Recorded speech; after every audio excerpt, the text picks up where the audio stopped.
السلام عليكم ورحمة الله وبركاته. أهلا بكم في فيديو جديد وحلقة جديدة. فيديو النهاردة هنتكلم فيه في نقطتين مهمين جدا. هنتكلم عن الصحف الأسبانية التي أنصفت المدرب الأسباني كاساس مدرب المنتخب الوطني العراقي، وكمان هنتكلم عن تصريح صادم من جانب السيد عدنان درجال للجماهير العراقية. هنوضح تفاصيل مهمة جدا داخل الفيديو، ولكن قبل ما نبدأ كلامنا بأي تفاصيل عايزين نبدأ كلامنا زي ما احنا متعودين دايما، نبدأ كلامنا بالصلاة على أفضل خلق الله. اللهم صل وزد وبارك على أفضل خلق الله سيدنا محمد وعلي سيدنا محمد في العالمين انك حميد مجيد. ولو انت اول مره تتابعني تنزل بقى تشترك في القناه وتفعل زر التنبيهات واضغط بقى على زر اللايك عشان يصلك كل جديد مني باذن الله. يلا بينا نبدا، يلا بينا.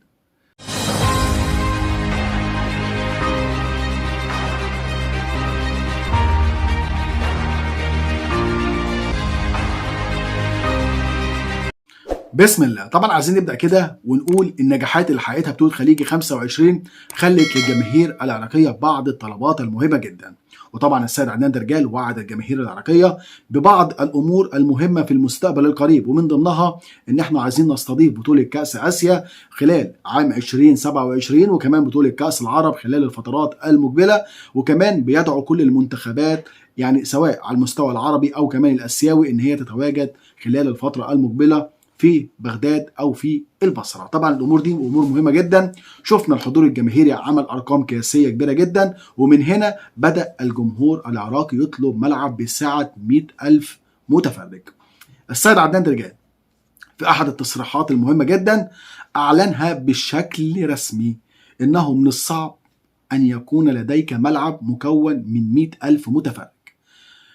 وصف الصعوبة في حاجتين، قال لك إن الجمهور هيحتاج لمنظار عشان يرى المباراة، وكمان بيقول لك إن التيار الكهربي مش هيكون متوافر من أجل إنشاء فكرة ملعب بسعة 100,000 متفرج.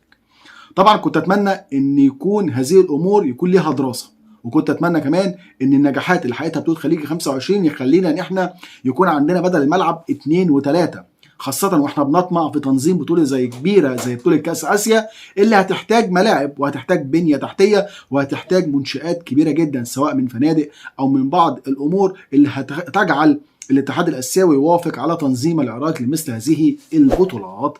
أنا شايف الموضوع مش صعب، بالعكس في ملاعب كتيرة جدا في العالم بسعة 100,000 وأكثر، ومش هنروح بعيد. مصر عندها استاد القاهرة بيشيل أكتر من 100,000 متفرج، وصل استعد الاستاد إلى 110,000 متفرج، وده كان عام 2019 لما الجزائر فاز ببطولة أفريقيا التي كانت تنظمها مصر. يعني أنت تقدر تعمل استاد، تقدر تعمل كل الأمور دي، تقدر. أتمنى أن يكون مثل هذه الأمور يكون تصريح يعني خادع، ويقدر السيد عدنان درجال يفاجئنا باستاد سعة 100,000 متفرج. واكيد الامور دي مش هتكون من يوم وليله، ولكن هيكون في انشاءات وهيكون في بعض الامور اللي ممكن تاخد من سنه لسنتين ل3 قبل الاعلان رسميا عن التجهيزات النهائيه لاستضافه اكبر البطولات. حبيت ابدا بالقصه دي، مش معنى كده لا ان انا ضد السيد عدنان درجال في كل الامور، بالعكس انا عارف ان الراجل الاول هو المسؤول عن كل النجاحات خلال الفتره الماضيه، هو السبب ان بطوله خليجي تكون داخل العراق، هو السبب ان البطوله دي تكون ناجحه بكل نجاحاتها خلال الفتره يعني الماضيه، هو السبب كمان في التعاقد مع مدرب اسباني، وهو السبب في كمان دعوه كل المحترفين والمغتربين خلال الفتره المقبله. فانا مش بقسو عليه، بل بالعكس انا لو بتكلم بلسان قلبي عراقي، بقول ان لابد ان يكون في استاد بسعه 100,000 متفرج. شفنا الجماهير العراقيه كانت ترغب في حضور مباراه واحده وهي مباراه نهائي خليجي 25، اكثر من نص مليون متفرج كان يرغب في حضور هذه المباراه. طبعا اتمنى تكون الرساله وصلت. وعايزين كمان نتكلم في نقطه ثانيه مهمه جدا بتخص الصحف الاسبانيه اللي ابتدت كده تنصف كاساس العراق بعد الانجاز اللي حققه، وهي الفوز ببطولة خليجي 25. طبعا الصحف الأسبانية في البداية ما كانتش متوقعة ان كاساس يقدر خلال وقت قليل ان هو يقدر يجيب بطولة للعراق، وكانت شايفة بطولة خليجي 25 هي بطولة صعبة، لان المنتخب الوطني العراقي اخر يعني بقاله فترة كبيرة جدا اكتر من 35 عام ما قدرش يفوز بهذا اللقب. فان كاساس ياتي في وقت قليل مع غياب كمان يعني اللعيبة الاساسية اللي هي اللعيبة المحترفة والمغتربة اللي هيقدر يعتمد عليهم خلال الفترة المقبلة، شافت ان ده انجاز كبير جدا، وشافت كمان ان الحضور الجماهيري كان ليه دور كبير جدا في ان العراق تفوز بهذا اللقب. عشان كده ابتدت تنصف الاسباني كاساس كاساس، وبتتوقع كمان معاه ان هو يفوز ببطولة غرب اسيا المقبلة اللي هي هتلعب في الامارات، واللي هو اكد على المشاركة في هذه البطولة بدلا من وديات كبرى. واكد كمان ان العراق لديها بعض اللعيبه المحترفه اللي هيكون ليها الكلمه الاولى وسوف تسيطر سيطره كامله على قاره اسيا. الصحف الاسبانيه ابتدت تتغنى بالاسباني كاساس ان هو اصبح طموح، وانه اصبح يرغب في تحقيق اكبر عدد من الانتصارات للمنتخب الوطني العراقي. طبعا كمان الفوز بلا اي هزيمه جعلت ان السلسله اللي حققها كاساس هتكون مستمره معاه، هيحسبها له باليوم والساعه من اول مباراه لعبها امام المنتخب الكويتي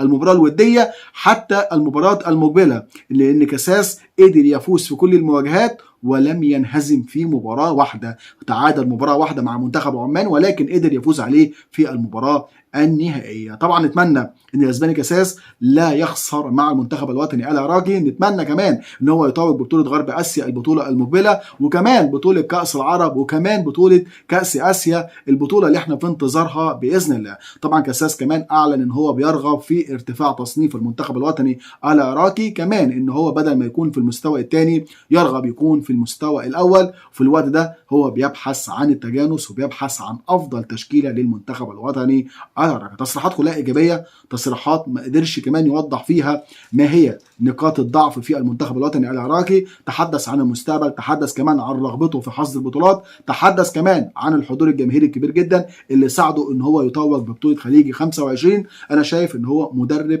واعي جدا لتصريحاته، مدرب كمان حذر جدا في كل كلمه بيقولها. نتمنى ان شاء الله ان هو يستمر على هذا النهج، وكمان يستمر على المفاجاه الكبرى وهو الفوز ببطوله غرب اسيا للمنتخبات الاولمبيه الغائبه منذ عام 2002، يعني منذ 21 عام، ولو حققها هيكون ده تاني انجازات كاساس للكره العراقيه. طبعا انا بتمنى ان ده يحصل، واتمنى دائما الصحف الاسبانيه تتحدث عن العراق والجمهور العراقي، لان لابد العالم كله ان يتحدث عن العراق والنجاحات اللي حققتها الجماهير العراقيه خلال بطولة خليجي 25. طبعا في النهاية بقى عايزك تقول لي ما هي أفضل اللاعبين اللي أنت تتمنى إن هي تكون متواجدة خلال المعسكر القادم مع المدير الفني كاساس، اللي تساعده عن إن هو يتوج ببطولة غرب آسيا للمنتخبات الوطنية في الإمارات. ومش عايزين نقصوا على السيد عدنان درجال، بل هي رسالة من قلوبنا بنوجهها ليه من أجل وجود استاد بسعة 100,000 متفرج. بشكر إخواتي مرة تانية، والسلام عليكم ورحمة الله وبركاته.